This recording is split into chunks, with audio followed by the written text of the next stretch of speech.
Hi, everyone. The Partial Prophet here. Thanks for tuning in. So, I wanted to remind you that we know in part and we prophesy in part, and then when Jesus comes, we will see fully. So, I have two topics today: the vision of the apocalypse, and the seventh day is my second topic. Okay, so a vision of the apocalypse, the Maui fire. Okay, um, so in Revelation, um, we read about an angel that comes and shows John about the judgment of the great harlot. So we see in the scriptures that God will give people a vision of what is going to come. Okay, and so I really believe that the Maui fire is a vision of the final apocalypse. Okay, um, and so in Revelation 17, it one of the seven angels who had the seven bowls came and spoke with John, saying, "Come here, I will show you the judgment of the great harlot who sits on many waters, with whom the kings of the earth committed acts of immorality, and those who dwell on the earth were made drunk with the wine of her immorality." And he carried me away in the spirit into a wilderness, and I saw a woman sitting on a scarlet beast full of blasphemous names, having 7 heads and 10 horns. The woman was clothed in purple and scarlet, and adorned with gold and precious stones and pearls, having in her hand a gold cup full of abominations and the unclean things of her immorality. And on her forehead a name was written, a mystery, Babylon the Great, the mother of harlots and of the abominations of the earth. And I saw the woman drunk with the blood of the saints and with the blood of the witnesses of Jesus. When I saw her, I wondered greatly. Okay, so in this prophecy, it's a little unclear to me, like, um, so America could be the woman and Biden could be the beast, or the woman could be Biden and the beast could be Obama, maybe. Um, or the beast could be the system that Biden's kind of in charge of the world system that Obama set up originally in his presidency, and then now Biden's been continuing kind of the same stuff. Um, and so what we have is the kings of the earth are being made drunk with the wine of this woman's immorality. Okay, and so we see with Biden that he is making kind of all these plans around the world. Um, they have that whole global warming thing going on. G7 is a part of that. Um, and so this beast has 7 heads, and so I kind of think the 7 heads connect to G7. But the biggest abomination, or the most recent abomination that Biden has done, is he's trying to make this quote unquote peace deal with Saudi Arabia. And it really involves the quote unquote two-state quote unquote solution, because it's not a solution. It really involves dividing the land of Israel. It involves Israel making a lot of concessions to be in this deal. And so Biden's been putting a lot of pressure on Netanyahu, um, um, to change some of his ways. Because Netanyahu, the prime minister of Israel, leans toward the right, and does a lot of things that Biden doesn't like. And Biden is really pro-Palestinian, really wants to give the Palestinians a state. They don't like the fact that Netanyahu's government is trying to put settlements in the West Bank. And so Biden's been putting a lot of pressure on Netanyahu. And then especially with this peace deal, if Biden is going to push Netanyahu to try to get involved in this peace deal, it really means Israel giving up land, making a lot of concessions for what the Saudis want. Okay, and so this is in Revelation 18, where it talks about where it really goes into great detail of the judgment on Babylon. Okay. And when you read it, it really connects to what happened in Maui. Okay. Um, so it said, for this reason, one day her plagues will come pestilence, mourning, famine, and she will be burned up with fire. For the Lord God who judges her is strong, and the kings of the earth who committed acts of immorality and lived sensuously with her will weep and lament over her when they see the smoke of her burning, standing at a distance because of the fear of her torment, saying, Woe, woe, the great city, Babylon, the strong city, for in 1 hour your judgment has come. And the merchants of the earth weep and mourn over her because no one buys their cargoes anymore. The merchants of these things who became rich from her will stand at a distance because of the fear of her torment, weeping and mourning, saying, Woe, woe, the great city! She who was clothed in fine linen and purple and scarlet, and adorned with gold and precious stones and pearls. For in 1 hour such great wealth has been laid waste. And every shipmaster and every passenger and sailor, and as many as make their living by the sea, stood at a distance and were crying out as they saw the smoke of her burning, saying, What city is like the great city? And they threw dust on their heads and were crying out, weeping and mourning, saying, Woe, woe, the great city, in which all who had ships at sea became rich by her wealth, for in 1 hour she has been laid waste. Um, so we definitely saw in Maui how this fire that swept over Maui was just fast. I mean, it just moved really fast, burnt just a bunch of the city just in a really short amount of time. And Maui was a big city that had a lot of merchants. I mean, they sold a lot of stuff. There was a lot of little shops there, wooden shops. I mean, which is probably why they burnt up. Um, and so now I mean, it's a tragedy. So now a lot of the commerce, a lot of the selling is not going to be able to happen until they rebuild um Lahaina um in Maui.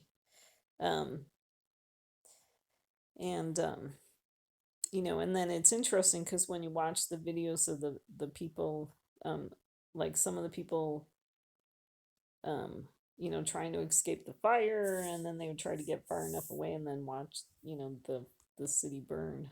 Um, so just a lot of parallels, okay.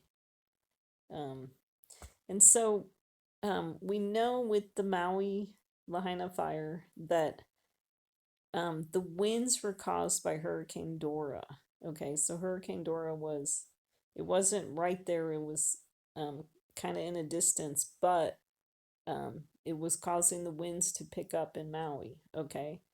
Um, and so if we look at the meaning of the name Dora, now not the um, first meaning, but one of the second meanings, because the first meaning was gift of God, and I looked at that and I was like, I can't make that work. But then I saw in Greek, Dora could also mean a vision. Okay, and so that's why um, I was thinking that this fire in Maui is a vision of the apocalypse. And then especially too when you hear people describe the fire and like the rescue workers afterwards, digging through the ashes, trying to find bodies and stuff. They just said it's apocalyptic. Um And the other thing, so with Hurricane Dora, with Dora, we have a 4 letter name, and then Maui is a 4 letter name. And so I really think the number 4, I connected to the writing on the wall that was given to Belshazzar, okay? Because I really believe Belshazzar represents Biden, because Belshazzar was holding a feast, okay, for 1,000 of his nobles and drinking wine in the presence of the 1,000, okay?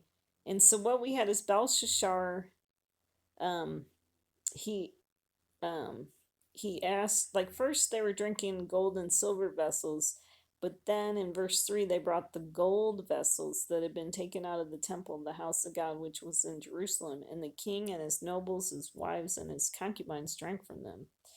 They drank the wine and praised the gods of gold, silver, bronze, iron, wood, and stone. Okay.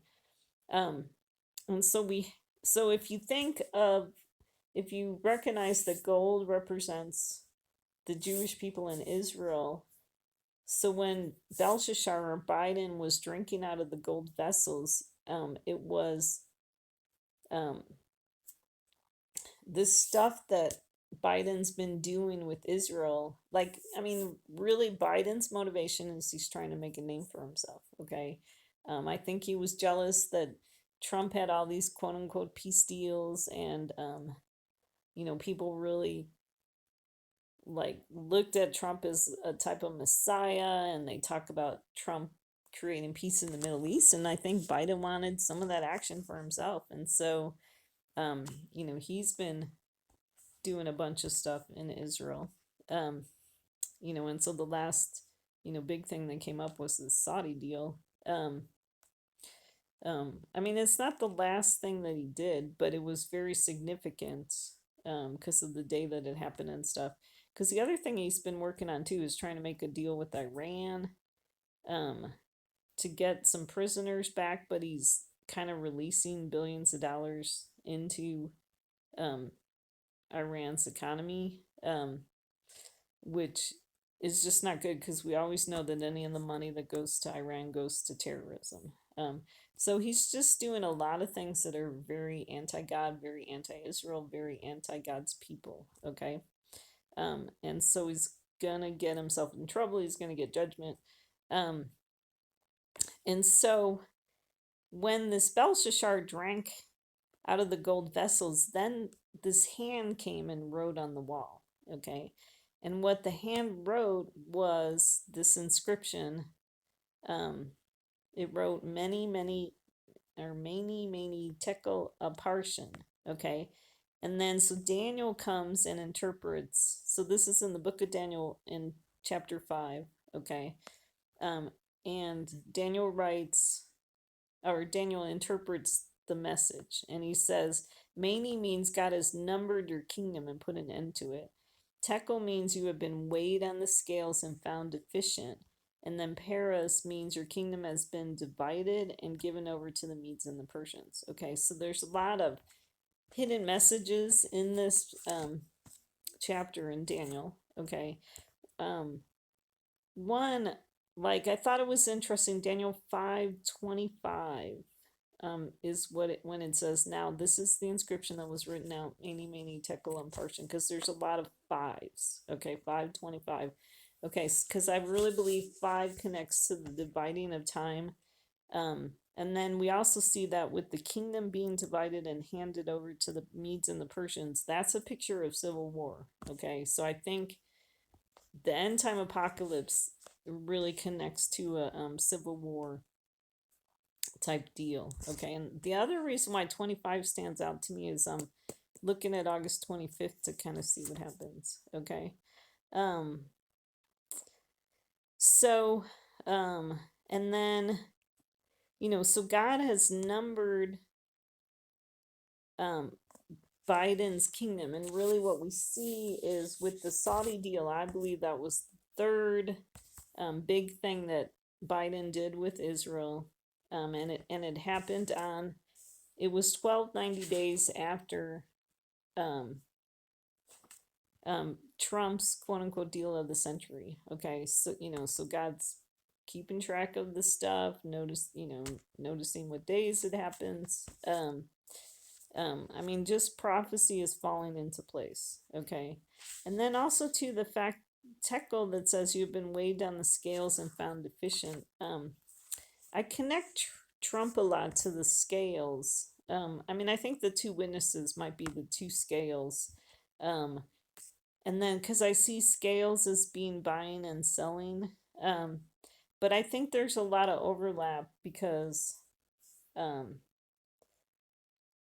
I think besides just Trump and Netanyahu buying and selling, I think Biden has been buying and selling too. Okay. So a lot of economic motivations behind the things that people are doing. Okay. I mean, besides Biden wanting to make a name for himself, there's a lot of economic reasons why America would want to have a deal with Saudi Arabia, but it also could be that Biden can use the economic um, privileges of this deal to encourage and force Netanyahu to sign up for this deal. Okay, and so we'll talk a little bit more about Biden and Israel. On July 7th, he had an interview with CNN. Okay, and that's where he said, like, he does not hide at all his belief about Israel and stuff. Okay, he said in that interview that Israel is part of the problem on the West Bank. Um, instead of just blaming the terrorists on the West Bank as being the problem, or the sole problem, he says Israel's part of the problem. He also talked about the two-state solution in that interview and the Saudi quote-unquote deal. Okay. We know that Biden believes that extreme elements in Netanyahu's government should stop their plans for building in the West Bank. So they actually came up with Netanyahu's government, um, voted on settlements, building more settlements in the West Bank. Okay, and Biden's very critical of that. And then, so Saudi Arabia is also making concessions from Israel, a required aspect of the Saudi deal. So they're trying to get those settlements in the West Bank to stop. No more building on the West Bank. Okay. So Biden did this interview on July 7th. Okay, but the interview actually aired on July 9th. Okay. So what was really interesting is that July 7th, so you have 7-7 there, and then if you take 2023, that adds up to 7. So then you have 7-7-7. And so I really think that's a picture of like the fullness of Biden's sins, the 7-7-7. He's the seventh king, and we talk a lot about the mark of the beast being 666, and that really connects to Trump, um, and Netanyahu. But then, we need, like, there's been so many sevens that show up with Biden. Okay.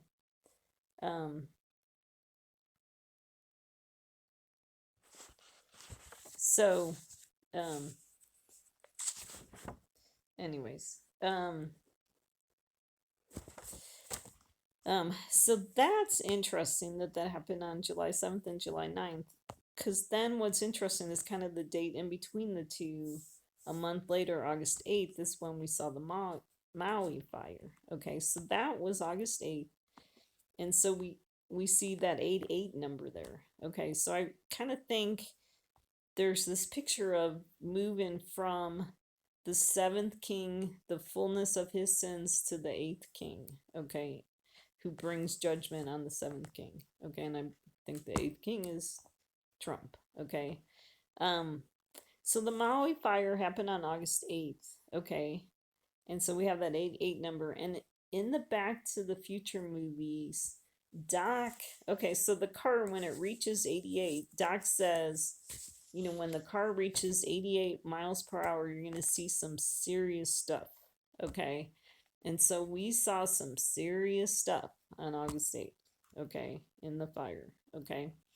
The winds for the Lahaina fire were 80 miles per hour. So you have another 8 there. Okay. So kind of like 888. Okay. In contrast to the 777. Okay. And there's kind of this whole thing too that when you compare July and August, there's similar things that happen on similar dates. Okay. I have another slide that talks about that. Um, and then if you're okay, so then some of the other clues that we know that the Lahaina fire is bringing judgment for Biden is that Lahaina is on the west coast of Maui. Okay, so there's a connection from the west coast to the West Bank, which, I mean, the West Bank is a misnomer. It's not really in the west of Israel. It's just what the Arabs call it. Um, um, it's kind of a weird thing, but there's a connection with the west coast of Maui to the West Bank. Okay. And then if you look at the map of Maui, it looks like a human bust. Okay. The fire was in the forehead of the head. Okay. So so two connections to the head, or one connection to the forehead, is the forehead connects to one place for the mark of the beast. Okay. And then um because you got to look at these things to really see what God's trying to say. And then the other thing is that Saudi Arabia wants the head of Israel, okay, which connects to the story of John the Baptist, and we'll look at that in this slide, okay. Um, so this is in Mark, okay. For Herod himself had sent and had John arrested and bound in prison on account of Herodias, the wife of his brother Philip, because he had married her. Okay, that actually connects to Trump losing the election. Okay. When you read these stories, it's covering prophecy. Okay. So first we had that Trump lost the election to Biden. Okay. And because John was saying to Herod, it is not lawful for you to have your brother's wife. So if John's like a picture of Trump talking to Biden, he's saying, that Biden shouldn't be the leader of America, that Biden, quote unquote, did something to the election. I won't say that so I don't get kicked off of YouTube, but Trump has been saying that. Okay, he's still saying that. Okay.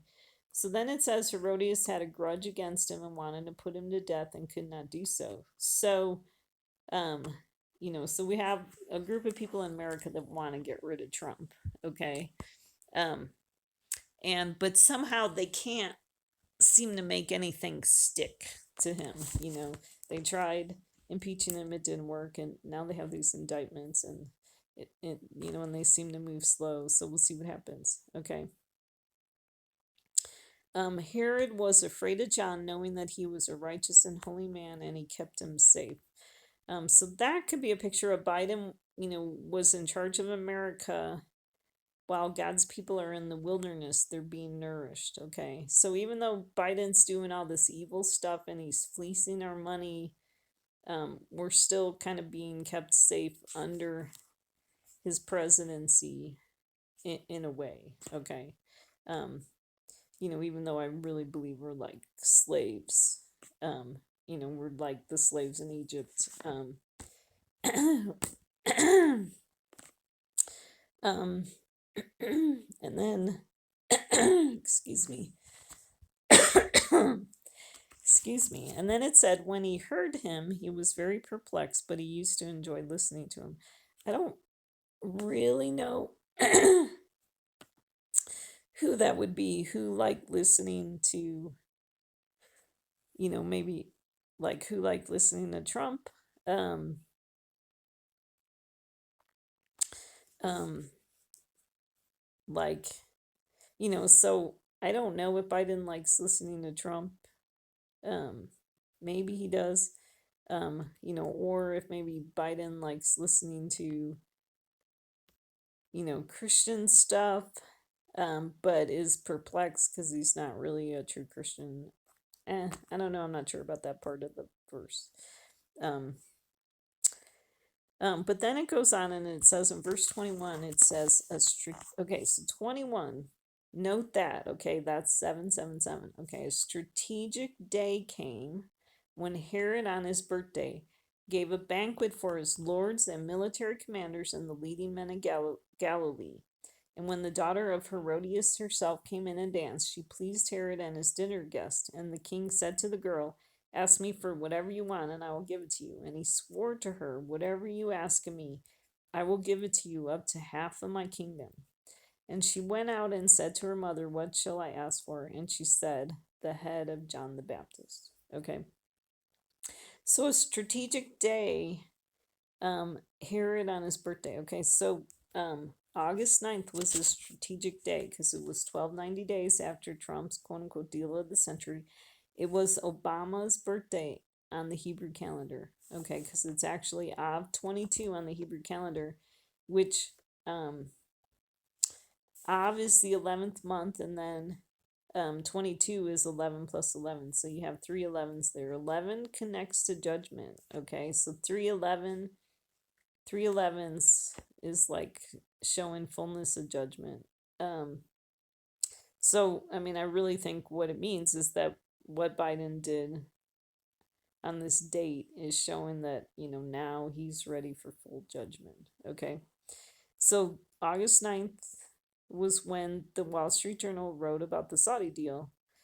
Um, so we see that same symbolism of the banquet. Okay. So, drinking. Okay.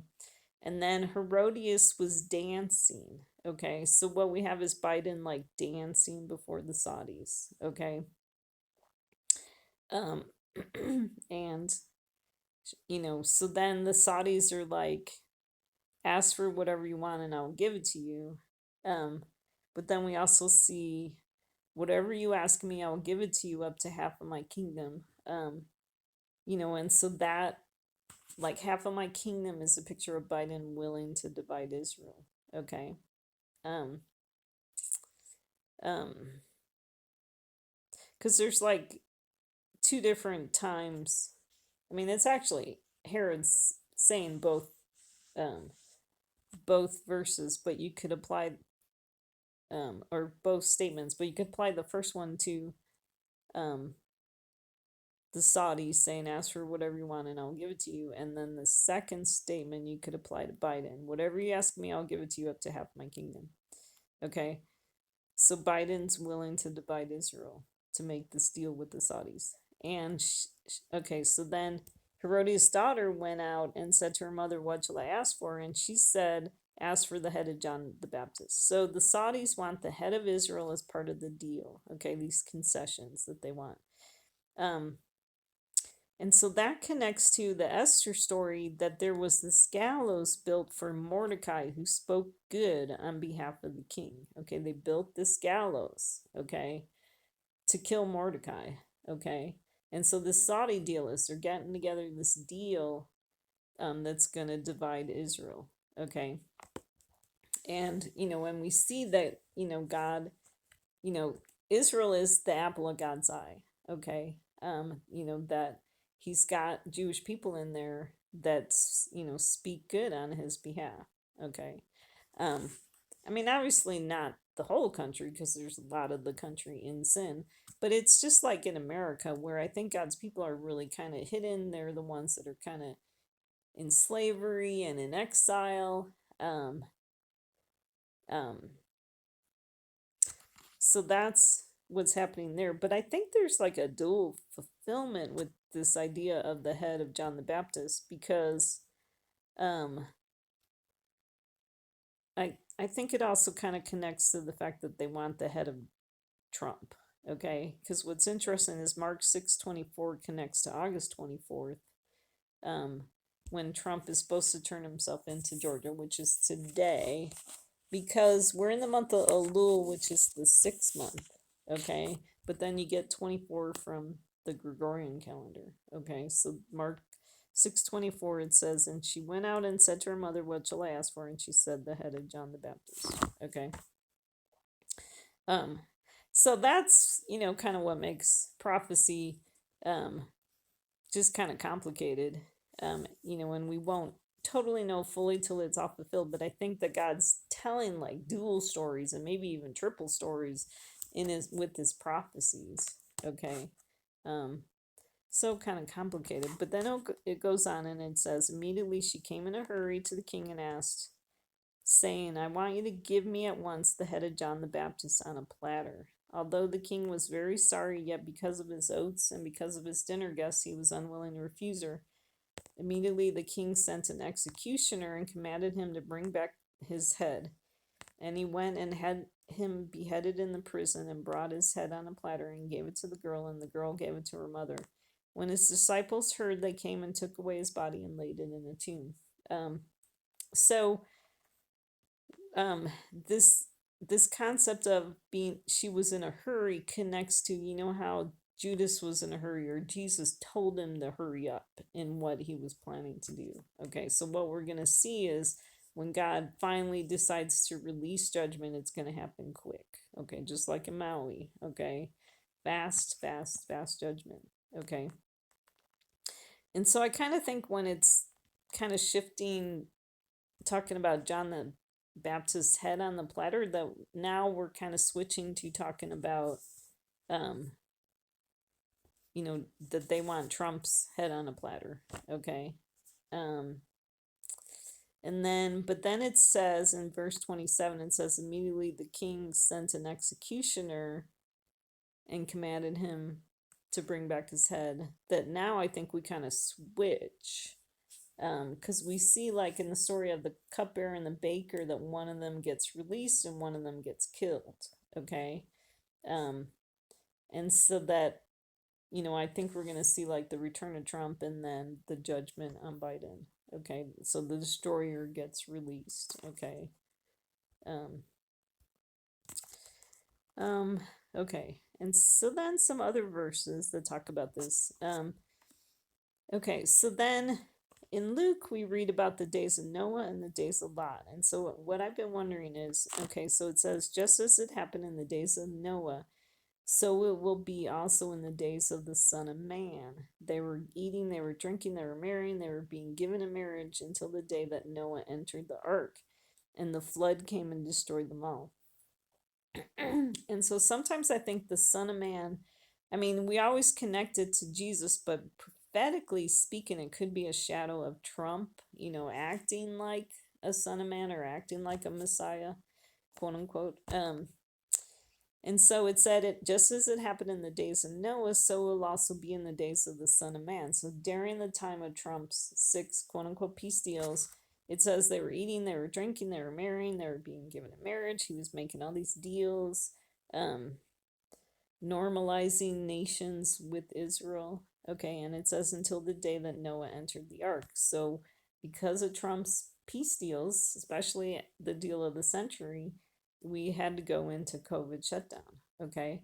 And then it says the flood came and destroyed them all. Well, COVID came and killed a lot of people. Okay. Worldwide. So then it goes and talks about the days of Lot. It was the same as happened in the days of Lot. They were eating, they were drinking, they were buying, they were selling, they were planting, they were building.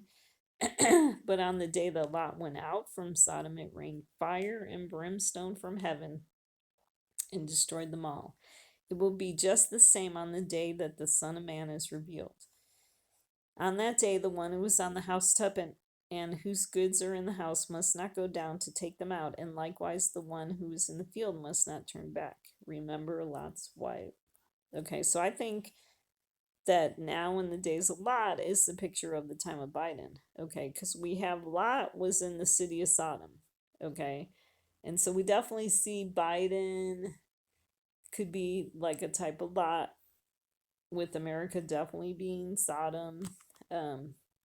Because we have the LGBT stuff going on, we got the abortion stuff going on during the time of Biden.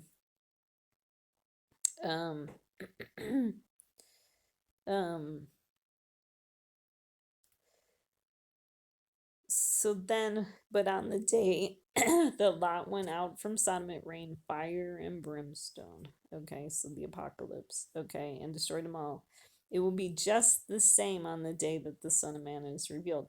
So, um, um, so what we're seeing is like, first, so Sodom itself was like a picture of the apocalypse. Okay, um, and then saying it will be just the same on the day that the Son of Man is revealed. So what I think is that, Maui, is a picture of the fire, and Maui is a picture of the apocalypse. But and so everything that happened in there, it's going to be the same thing when the Son of Man is revealed. And so the Son of Man here can be both, when Jesus is revealed and when Trump is revealed, because I think Jesus comes like a thief in the night. I think Jesus comes when the thief comes. That Trump and the Messiah come at the same time.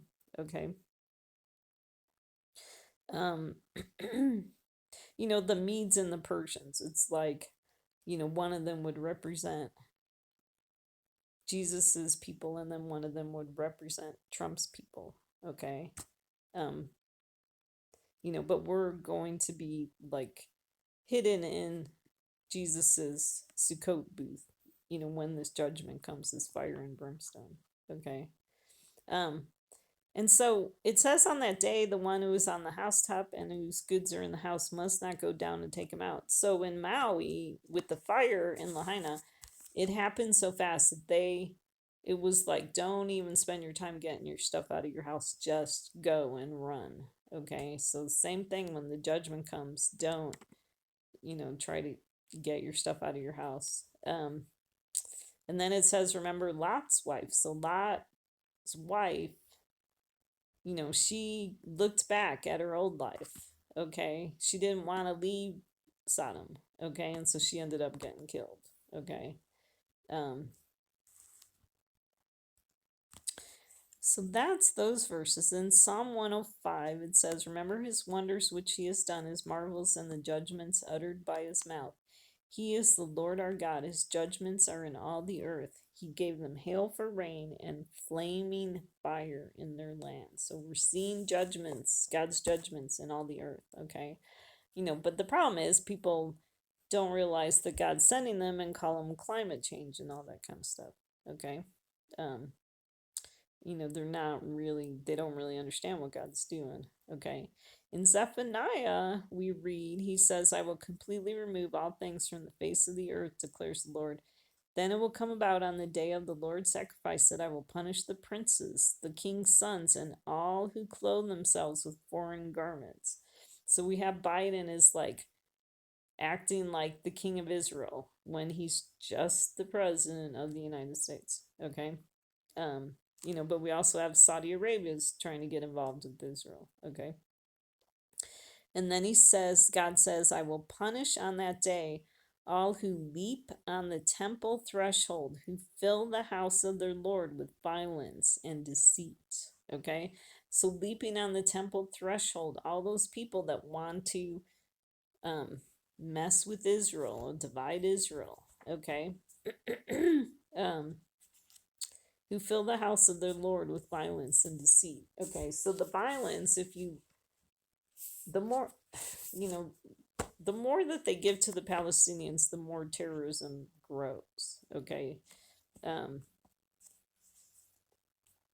um, so that's that. And then it says, wail, O inhabitants of the mortar, for all the people of Canaan will be silenced. All who weigh out silver will be cut off. Okay, so there's a connection there with the money changers in the temple. Okay, so remember that Jesus came and he overturned their tables. Okay, because the money changers were weighing out silver. Okay, and so we actually see that with like silver connecting to America, that we have Biden is taking America's money and using it for his religion, his climate change, just all the um anti-God stuff that he believes in. Um, so he's weighing out our money in America. Okay, so all who weigh out silver will be cut off. Near is the great day of the Lord, near and coming very quickly. Gather yourselves together, yes, gather, O nation, without shame, before the decree takes effect. The day passes like the shaft. Before the burning anger of the Lord comes upon you, before the day of the Lord's anger comes upon you, seek the Lord, all you humble of the earth who have carried out his ordinances. Seek righteousness, seek humility. Perhaps you will be hidden in the day of the Lord's anger. I have heard the taunting of Moab and the revilings of the sons of Ammon, with which they have taunted my people and became arrogant against their territory. Okay. Um, so there's a chance that, before God's anger come, that if you repent, if you seek him, okay, that maybe you'll be hidden in the day of the Lord's anger. Okay. So God's people will be hidden when this judgment comes. Okay. Um, um, and I mean, it's interesting with the Maui fire that some people were able to escape. Okay. Um, and I mean, actually, they like took refuge in the ocean. Okay, was a bunch of people.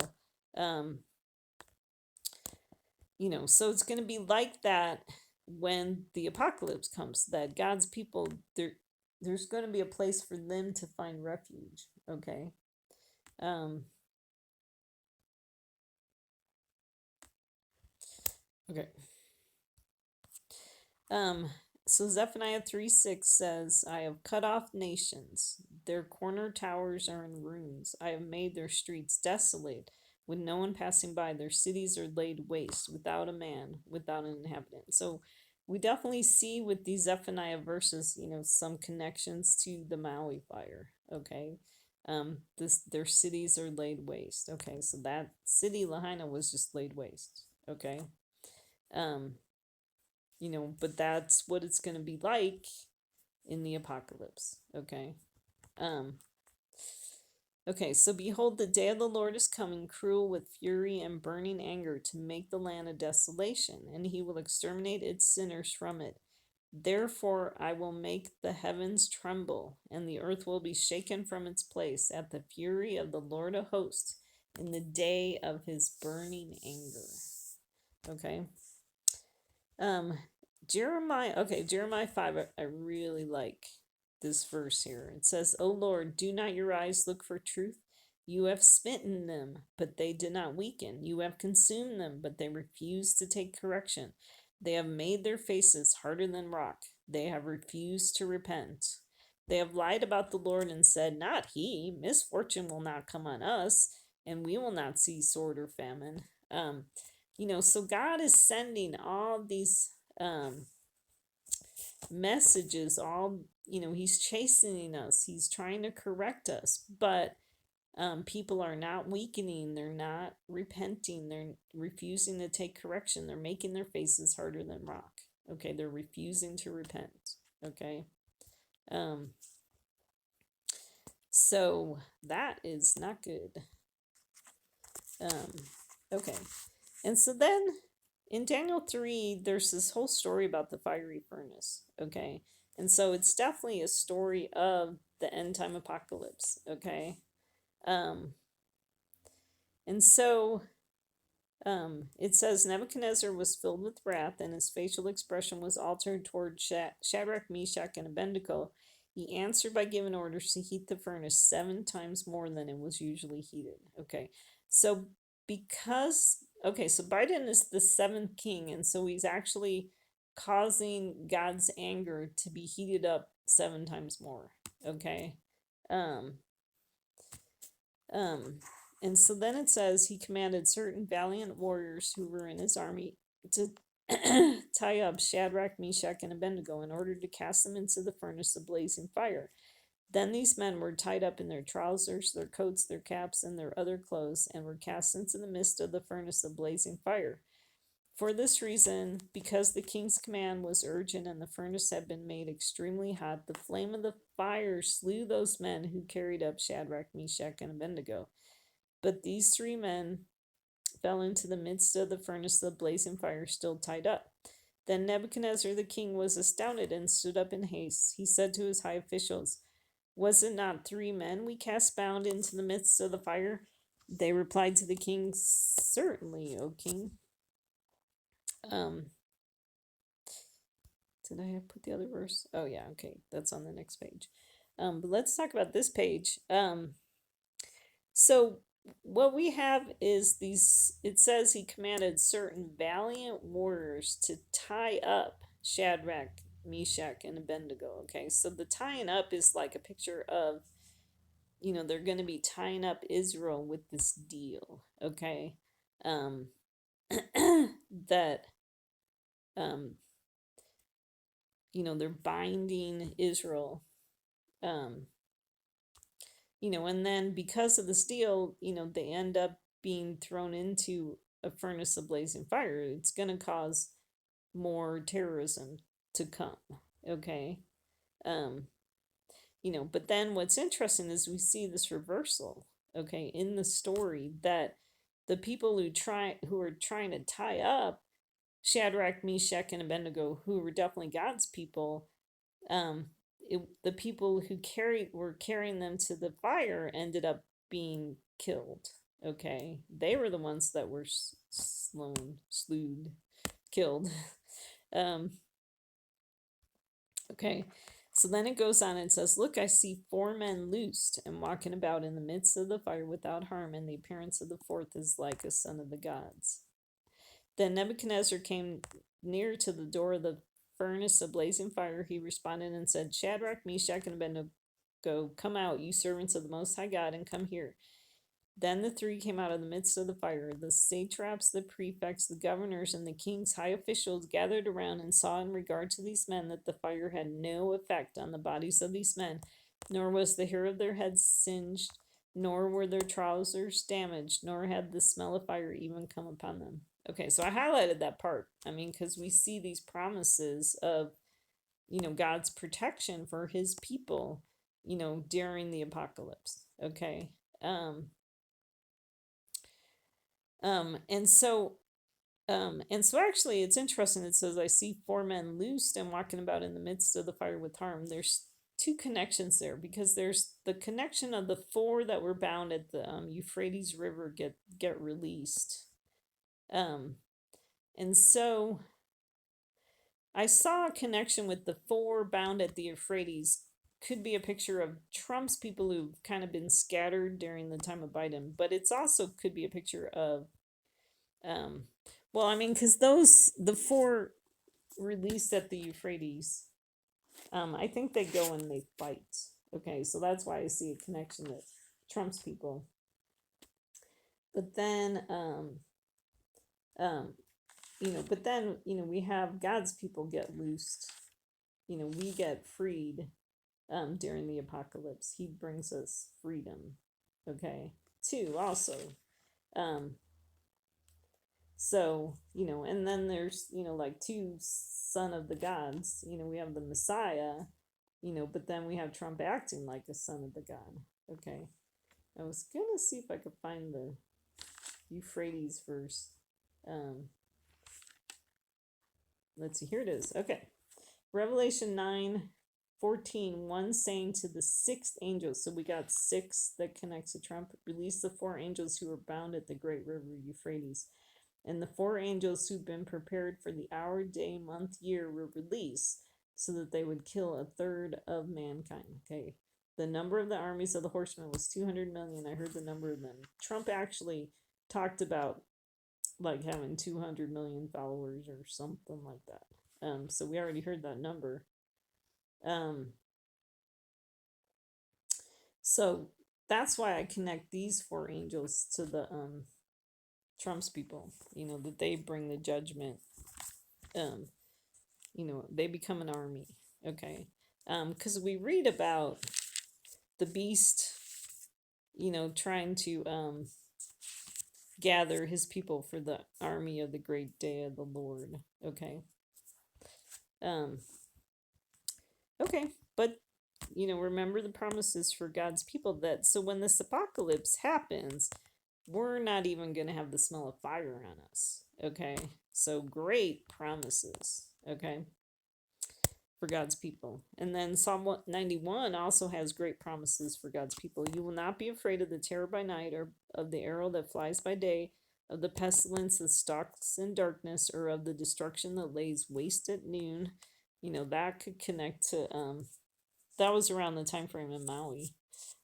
Afternoon. "A thousand may fall at your side and 10,000 at your right hand, but it shall not approach you." Okay, so great promises.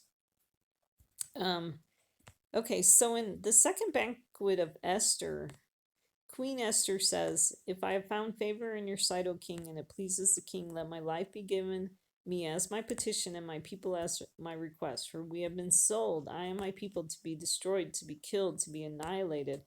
Now, if we had only been sold as slaves, men and women, I would have remained silent, for the trouble would not be commensurate with the annoyance to the king." So I highlighted the part where she says, "We have been sold, I and my people, to be destroyed, to be killed, and to be annihilated." So it's like Biden is selling um, God's people in Israel, to be destroyed, to be killed, to be annihilated. Okay. Um, but we also could see that Biden's doing that to God's people in America. Okay. Um, okay. So then in Revelation, we read about they look at their dead bodies for 3.5 days. I was wondering if that connects to 3.5 indictments of Trump. Okay. Um, because with this last indictment, it's kind of different than the others where it's kind of divided up. And so they're all supposed to turn themselves in this week and they get booked. But then the part where the arraignment part, there's, I guess they're looking for like maybe the first week of September doing that part. Um, and so it won't be completely finished. Like the other ones all happened all at the same time. He went in and got Trump went in and got fingerprinted and then pleaded guilty or not guilty or whatever he did. Um, so that's what I'm wondering about that. So in Revelation 11, it says, when they have finished their testimony. So these are the two witnesses. When they have finished their testimony, the beast that comes out of the abyss will make war with them and overcome them and kill them.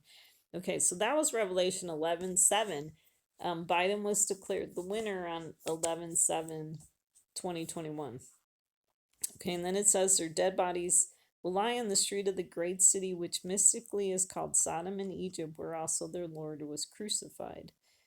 So see that, the city, so I connect Biden to the great city, okay, and it talks about the city being called Sodom and Egypt. So, he's like Lot in Sodom, okay, where also their Lord was crucified. Those from the people, tribes, tongues, and nation will look at their dead bodies for 3.5 days. So what I'm wondering is, 3.5 days, does that connect to the 3.5 indictments? So are we gonna see something before this final indictment phase is finished? Is what I'm wondering. I mean, we just have to wait and see what happens. And then it says, will not permit their dead bodies to be laid in a tomb. So like I mean, Trump didn't have to go to prison, okay.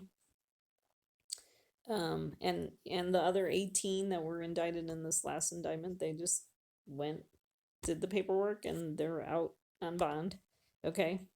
And then it says, those who dwell on the earth will rejoice over them and celebrate, and they will send gifts to one another, because these two prophets tormented those who dwell on the earth. So I actually read just this morning the story about how people are like celebrating that Trump's being indicted. Okay. But then it says, after the 3.5 days, the breath of life of God came into them, and they stood on their feet, and great fear fell upon those who were watching them. And they heard a loud voice from heaven saying to them, come up here. Then they went up into the heaven in the cloud, and their enemies watched them. And in that hour there was a great earthquake, and 1/10 of the city fell. 7,000 people were killed in the earthquake, and the rest were terrified and gave glory to the God of heaven. So lots of prophetical stuff going in these verses.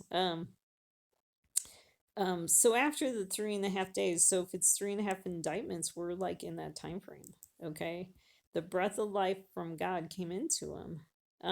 So what I think we're gonna see is we're gonna see a resurrection type, a type of resurrection with Trump's people, okay?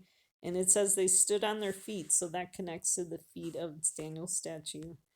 And then they heard, and great fear fell upon those who were watching them.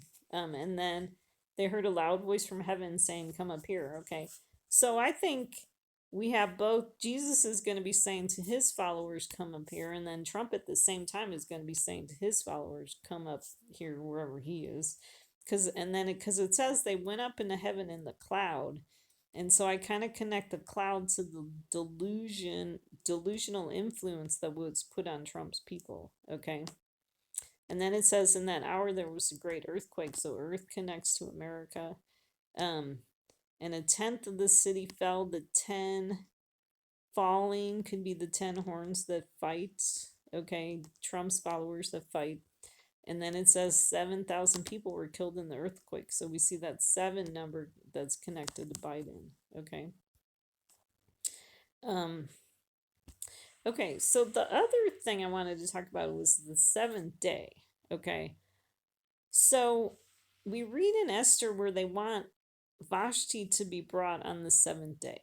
Okay. Now, one thing is that the time of Biden is the seventh day, okay, because he's the seventh king, that we're in the seventh day, okay. What was interesting too, though, was after the seventh day after the Maui fire was when this indictment came up in Georgia, where it was 18 people plus Trump. Okay, 18 plus one. So that 18 number is really interesting when you know it's 666. Okay, so what we so that was interesting that that happened on the seventh day. Like bring Vashti on the seventh day. Okay, and then we had Trump wanted to speak 7 days after that day, which was August 21st. So August 15th was when this, well, actually, August 14th was when they made, like late August 14th was when they made this announcement about this indictment. Okay. And then they were giving Trump plus the 18 others 10 days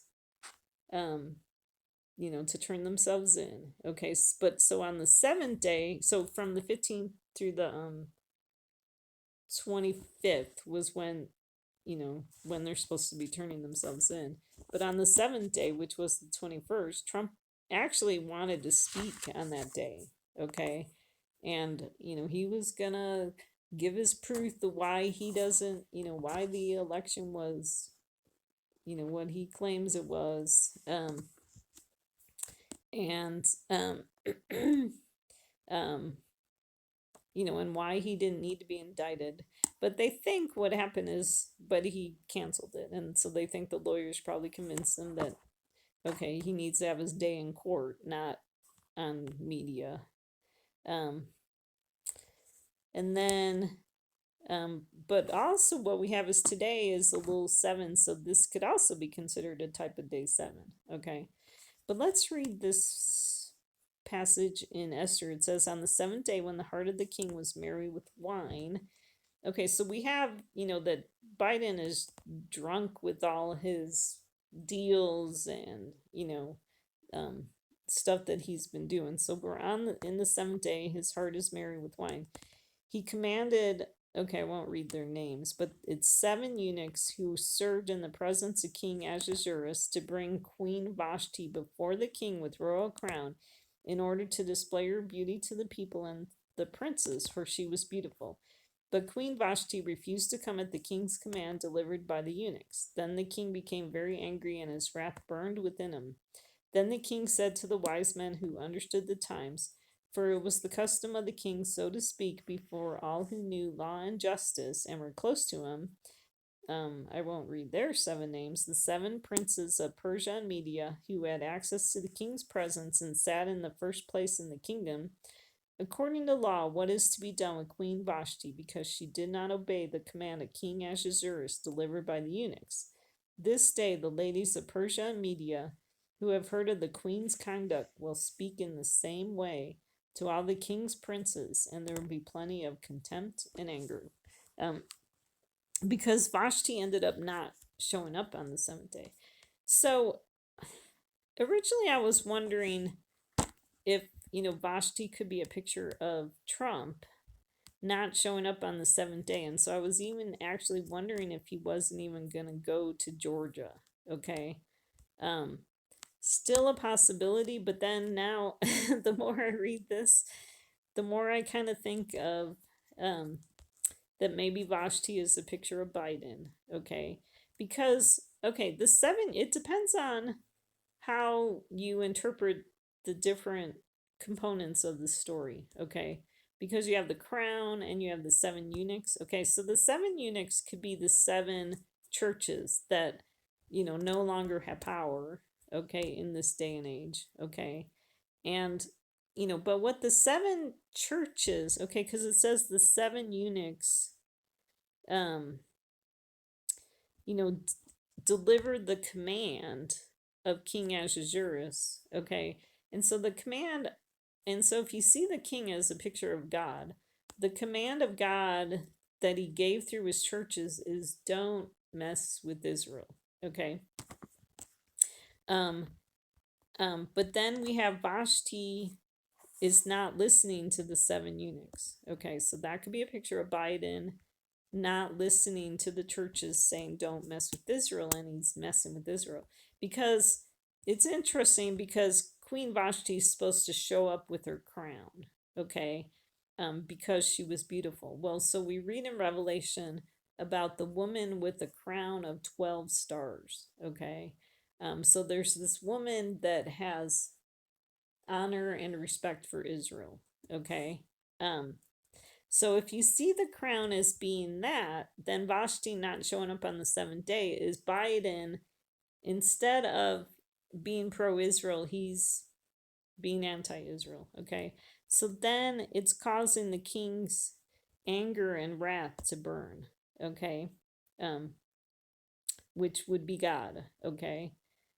So then the king speaks to seven wise men, and it says what should be done with Queen Vashti because she did not obey the command of King Ahasuerus. So like God asking, seven of his, because it says these seven princes who had access to the king's presence. I mean, that's a connection to the Messiah, like the number seven and the Messiah. Um, you know, um, but these people who have access to the king's presence, and I mean, basically, the seven princes tell the king to get someone instead of Vashti, replace Vashti. Okay, and that's when they go get Esther. Okay, um, and then but then if you look at the crown, I didn't know if there could be a connection to the crown of thorns, because if you read the story about like Jesus's trial, um, I mean, you could see some prophetical shadows of like Jesus's trial and stuff could connect to Trump's trials, okay? And because they weave this crown of thorns and they put it on his head, and so there's been all these indictments woven together, and put on Trump's head, okay? Um, so then I didn't know if Vashti would be like Trump, and if maybe Trump, um, maybe, wouldn't even turn himself into Georgia. Because then it says, this day the ladies of Persia and Media, if heard of the queen's conduct, will speak in the same way to all the king's princes, and there will be plenty of contempt and anger. So, maybe Trump would do that and that would cause civil war. But but now I'm like doubting myself. But I mean, we just have to wait and see what happens, you know, in the next couple days. Um, um, I mean, it was interesting because what is that guy's name? Like John Hughes or something? He's a prophetical guy. Although I don't agree with a lot of what he says because I think he's pro-Trump. Um, but he had said things are ready to blow or something like that. And I think it's really true that things are ready to blow, that everyone's kind of at each other's, um, what is that expression? Everybody, I mean, um, everyone's just on the edge of blowing. Um, so, um, so I'm not really sure if maybe we're telling two stories here or just the one about Biden. Um, um, so, anyways, but I think we're in the day that we're going to see plenty of contempt and anger. So we'll just wait and see how it, comes out. Okay. I mean, I already saw like several fulfillments because, like I said, we're seeing the fulfillment of if Vashti is Biden, he's not, during his time, he's not, you know, um, honoring Israel, he's trying to divide Israel. But then also, too, I saw Queen Vashti is like a picture of Trump and his people. They didn't come on the seventh day during the time of Biden. They didn't come, they kind of stayed separate and rebellious to the government during the time of Biden. Okay, so that was the type of fulfillment, plenty of contempt and anger toward the government. Um, so we've already seen like several fulfillments. Okay. Um, So we'll just wait and see. Um, but I'm also wondering if these 10 days that they gave, to these people um, that were indicted to turn themselves in, if those are the 10 days of testing that we read about in Revelation. Because it says, "Unto the angel of the church in Smyrna write, the first and the last who was dead and has come to life says this, I know your tribulation and your poverty, but you are rich, and the blasphemy by those who say they are Jews and are not, but are synagogue of Satan. Do not fear what you are about to suffer. Behold, the devil is about to cast some of you into prison, so that you will be tested, and you will have tribulation for 10 days. Be faithful unto death, and I will give you the crown of life. He who has an ear, let him hear what the Spirit says to the churches. He who overcomes will not be hurt by the second death." Okay. So some of you casting some of you into prison. Um, it's like Trump plus these 18 being indicted is like, they're being cast into prison. Okay. And so then it talks about this testing, and tribulation for 10 days. Okay. But be faithful to death. Don't follow Trump. Don't follow Biden. Okay. Um, and then God says he'll give us the crown of life. Okay. Well, so what I'm wondering too is like, so since I saw a lot of parallels, I mean, not a lot, but some parallels between what happened in July and what happened in August on the same dates, I'm wondering, we read in the book of Haggai about, it talks about the second time on the 24th. Okay. So on July 24th was when um, Netanyahu vote, they and the Knesset in Israel, they voted in, they had the two final readings of the reasonableness, quote unquote, bill in Israel, and so it ended up being voted in on that day. Okay. Um, so that's what happened in July. And so I'm wondering if Haggai that says, on the second time on the 24th, I'm wondering if we're going to see something happen today that's going to be significant. Okay, so we'll see what happens. So here's that chart. So on July 3rd was when they had a 2-day war in Israel. On August 3rd was the third Trump indictment. On July 9th was when in the Knesset they voted to help the Palestinian Authority. And then on August 9th was when they made that announcement about the Saudi deal. Okay. So like Netanyahu going rogue on July 9th, Biden going rogue on August 9th. Okay, July 24th was the reasonableness bills. Because if you recognize that the reasonableness bill being voted in is really what's sparking the motivation for the civil war, because that same day was protest in Israel. Okay, civil, and they actually started seeing, they weren't these peaceful protests, they were actually seeing civil disobedience. I mean, it was nonviolent, but they were seeing civil disobedience on that day in Israel. Okay. So this reasonableness bill is causing the division in Israel. Okay. And so what's going to happen today that maybe in America that's going to cause the great division in America? Okay. But August 25th is, I'm also looking at August 25th because it's also 9 months, 11 days from 11/15. 11/15 was when Trump said he was going to run. Okay. Um, and then that's the deadline on August 25th, for Trump to appear. Although they're saying he's supposed to be turning himself in this afternoon. So just see what happens in the next couple days. Other dates that I'm looking at, on August 30th is when there's supposed to be a supermoon, blue moon. Okay, the second supermoon of the month. On 9/11, well, okay, so then there's like the first week of September is when they're, supposed to kind of have the arraignment in Georgia. 9/11 is actually 9 months, 11 days from 12/1/2022, and that was when Netanyahu formed a coalition. Okay, so that comes from Daniel 12:1. Okay, a connection to Daniel 12:1. Other things about 9/11, it's 3 years after Trump's Bahrain quote unquote peace deal. before dawn, comet C 2023 P1 is set to appear. Um, and then there's 33 days from 8/9 to 9/10, so it's like the end of the 33 days. Okay, because we read about the 33 days in Leviticus 12. It's like a time of separation. Um, I mean, there could be another 33 days um,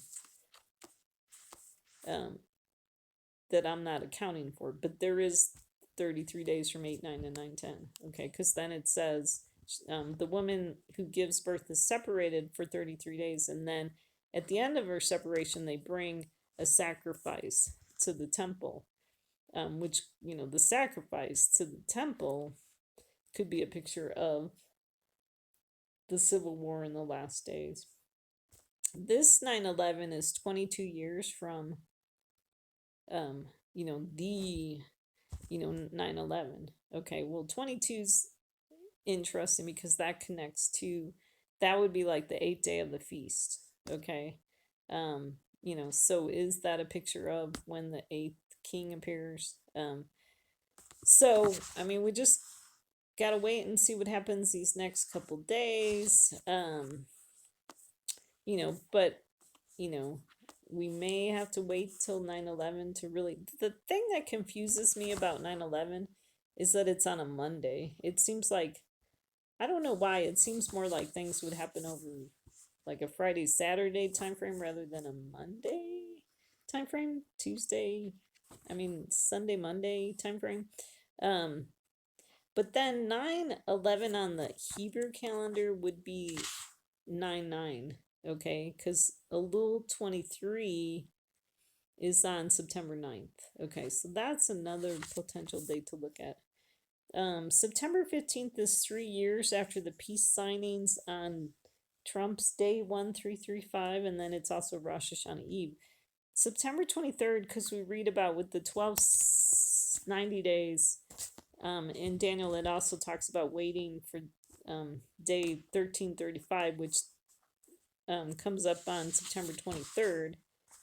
That is actually 9 months, 11 days after 12/13/22, which is on December 13th is when Biden signed his quote unquote Respect for Marriage Act. Okay. And then, but it's also the day before Yom Kippur Eve. It's the day the fall begins. Okay. So I think probably some significance going to happen on that day. I don't know. I'm hoping we don't have to wait to that day to see the Messiah. But we're called on to wait for that day. So something significant is supposed to happen on that day. So we'll see what happens. But the Jewish people, so let's talk about the month of Elul. The Jewish people talk about it being a month of divine mercy and forgiveness. And then it's the last month of the year. So we're in the 12th month, and it's considered a time of inspection and stock taking. And so we really should be being sobered by kind of these judgments that are happening. Like the fire in Maui should have really sobered us. We should be turning to God during this time. The Jewish people use the month of Elul to prepare for the upcoming days of awe. Okay, the high holy days, Yom Kippur, Rosh Hashanah. They daily sound the shofar. Okay, they say to their friends and family, "May you be inscribed and sealed for a good year during the month of Elul." Okay. There's this quote about the king in the field. Okay, from the Jewish people. Okay, so it says, "The king and I, the month before Rosh Hashanah, taught Rabbi Shneur Zalman of Liadi, is a precious month. For 30 days you can find the ultimate king awaiting you outside the city on a rustic path that winds through empty meadow. What's the advantage of meeting the king in a meadow? Because when you meet the king in his palace of the days of awe from Rosh Hashanah to Yom Kippur, much stands between you and him: the carpet, the throne, the royal robes, the protocol, the language you must use, the awe and magnificence of the palace. But in the field, the king wears blue jeans, and so do you. He even greets you with a smile and expresses his delight that you came out to see him. Now it's just you with the king.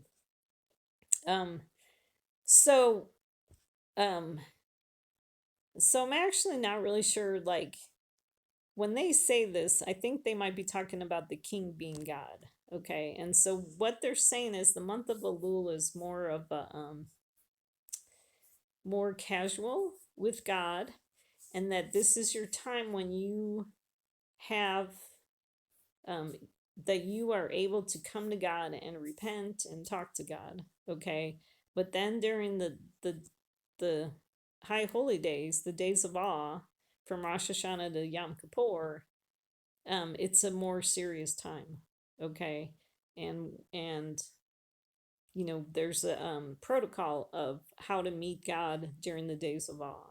Okay, so that's going on. But I also wonder if you apply this to Jesus, that is it possible we're going to see Jesus show up in the month of Elul, and it's going to be a more casual time with Jesus. He's going to be wearing blue jeans, um, and um, you know, because they talk about, I wonder about the month of Elul, because we're supposed to be preparing for the upcoming days of awe. Will Jesus show up during this time to give us some ideas of how to prepare for the time of Elul? Because we read about Moses. So the Jewish people have a tradition of Moses ascending Sinai for the third 40 days. Okay, starting on the first of Elul, Moses ascended Mount Sinai, taking with him the stone tablets he had hewn by divine command for God to re-inscribe the Ten Commandments. On the mountain, God allowed Moses to see my back but not my face, the closest any human being ever came to knowing God, and taught him the secret of his 13 attributes of mercy. Moses remained on the mountain for 40 days until the 10th of Tishri, which is Yom Kippur, during which time he obtained God's wholehearted forgiveness and reconciliation with the people of Israel following their betrayal of the covenant between them and their worship of the golden calf. This was the third of Moses' 40-day periods on Mount Sinai in connection with the giving of the Torah. Ever since, the month of Elul serves as the month of divine mercy and forgiveness. So we see, like Moses, we kind of see in this teaching of, maybe Moses could be a picture of the Messiah preparing God's people for um, um, the days of awe. The only and trying to get God's forgiveness. The only thing is that Moses is on the mountain and not with the people, so it doesn't quite work that way. But I thought it was interesting that so Moses has to cut out two new stone tablets, and so I kind of think of the two stone tablets being a picture of like the Jews and the Christians. And the reason why, okay, the other tablets are broken, okay, because what we need is God to re-inscribe the Ten Commandments. And so I definitely see that picture of God's people. We need to be retaught God's word. Okay, we have lost it. Okay, it's been broken.